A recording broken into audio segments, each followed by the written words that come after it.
At approximately 26,900 feet on K2, climbers are forced into a narrow, sloping corridor of ice. Above them hangs a massive serac, a large, unstable block of ice formed in a glacier over steep terrain.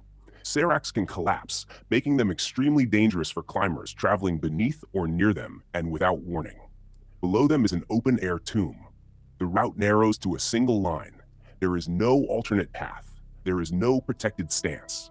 At this height, people are exhausted. Their movements are slower. Their balance is compromised. This is the bottleneck. Here, a small mistake does not stay small. K2 is the second highest mountain on Earth, but height is not what makes it lethal. K2 is steeper than Everest. Its slopes are sustained and exposed. There are very few places where a climber can safely stop, rest, or recover. On Everest, large sections of the route allow climbers to stand upright, regroup, and fix problems. On K2, most of the route does not. The death zone is the altitude above 26,000 feet, where the amount of oxygen in the air is too low for the human body to function properly for extended periods. In this zone, physical and mental abilities rapidly decline, recovery is impossible, and prolonged exposure can be fatal. Muscle strength drops dramatically. Reaction time slows, judgment becomes impaired, people stumble, people misjudge footing, people make mistakes. That is normal. What is not normal is a mountain that offers no margin for those mistakes. On K2, especially on the descent, slowing down is dangerous. Not because climbers panic, but because fatigue, oxygen deprivation, and exposure make errors more likely with every minute.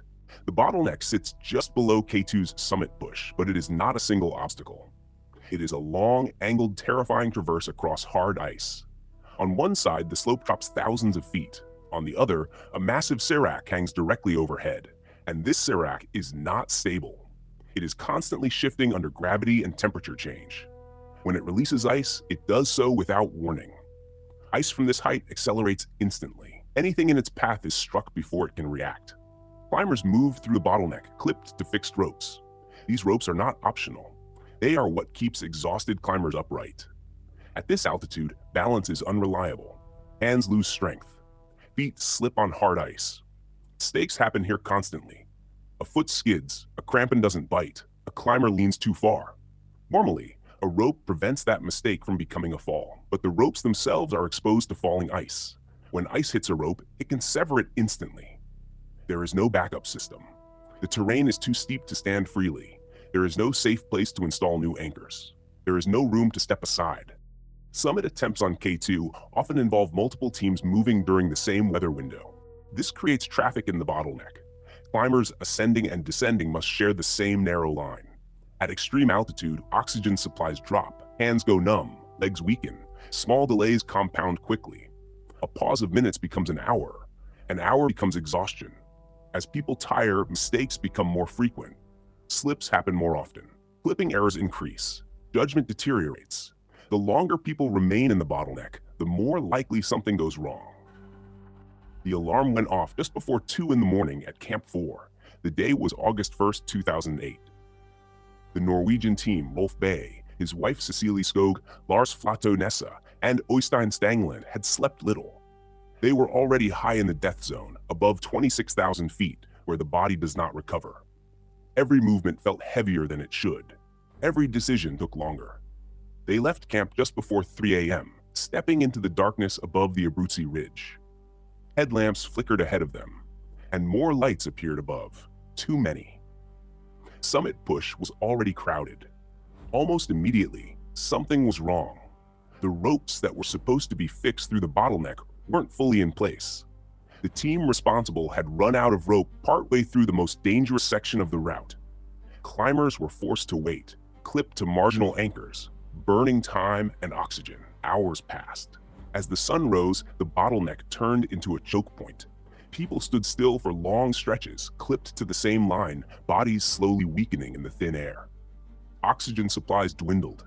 Every delay made the descent more dangerous, but turning around that late also carried risk.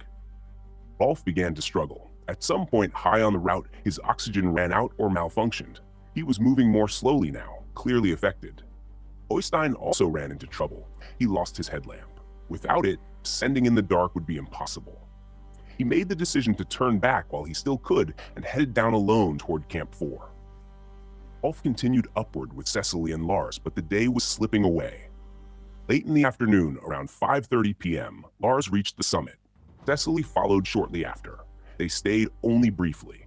It was already late, far later than ideal for a K2 descent. Just below the summit, about 50 meters down, they met Rolf.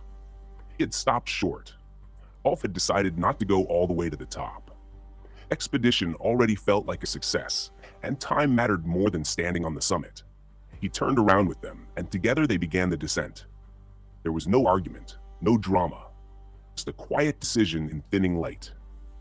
As evening came on, they moved back toward the Bottleneck Traverse, the narrow, exposed path that cuts across a steep face beneath massive overhanging seracs. Everyone who climbs K2 knows this section. The ice above is unstable. It has killed before. It will kill again. By around 7:30 p.m., it was getting dark. They were alone on the traverse now. The air was calm. Visibility was good. According to the report, spirits were still surprisingly light. There were even moments of laughter as they moved carefully along the line. Rolf was in front. He was perhaps 15 meters ahead of Cecily when it happened. Without warning, the mountain shook. Cecily felt the jolt through her feet. In the same instant, Rolf's headlamp disappeared. Just gone. Snuffed out as if someone had flipped a switch. A mass of ice released from the serac above. The avalanche swept across the traverse with violent force. The fixed ropes were torn from the slope. Ice screws ripped out. The rope went slack. Rolf was gone. Lars moved forward, shouting his name. There was no answer. The rope ahead was destroyed. The route they had just been standing on no longer existed. They knew immediately. There was no prolonged fall to witness, no visible body, no chance to reach him. He had been taken instantly by the icefall and carried down the face of the mountain. Cecily and Lars were now stranded above the Bottleneck, in darkness, with the fixed lines gone. They had no choice but to continue down, carefully, slowly, without the protection the ropes were supposed to provide. Other climbers above them would soon face the same nightmare, unaware yet that the descent route had been erased. Rolf Bay's body was never recovered. He died where so many climbers fear most, beneath the Bottleneck serac, taken in an instant. After Rolf Bay was swept away, the fixed ropes through the Bottleneck were no longer intact. That single fact is decisive. On K2, the fixed rope system is not a convenience. It is the only controlled method of movement through the steepest and most dangerous section of the route. When those ropes are destroyed, organized movement stops immediately. There is no redundancy. There are no alternate lines. There is no safe place to stop and re-rig. From that point forward, on August 1st, 2008, every climber above the Bottleneck was effectively isolated. This is where rescue becomes impossible in practical terms. Above 26,000 feet, climbers are in the death zone. This is not a metaphor. Physiologically, oxygen saturation continues to drop even at rest. Muscles weaken rapidly. Cognitive function deteriorates. Coordination declines. Rescue requires time to assess injuries, build anchors, coordinate movement, and execute hauling or lowering systems. K2 does not allow that time. Climbers cannot safely stand still for extended periods. Waiting is not neutral. It actively worsens the condition of everyone involved. Any rescue attempt immediately degrades the rescuers. This is documented repeatedly on K2 and other 8,000-meter peaks. The Bottleneck and Traverse allow single-file movement only. There is no ledge to lay someone down, no platform to stabilize an injured climber, no room to turn bodies around, no location to stage rescuers. To rescue an injured climber in that terrain would require multiple people occupying the same narrow line, stopping traffic entirely, prolonged exposure under the serac. That is not conjecture. That exact congestion is what caused the delays earlier in the day that contributed to the disaster. Adding people does not increase safety. It increases exposure.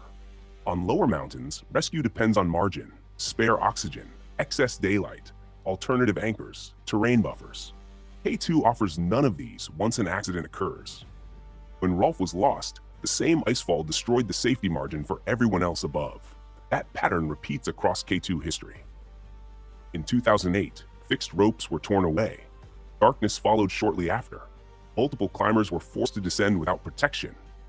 Several died not where they were injured, but because the descent infrastructure was gone.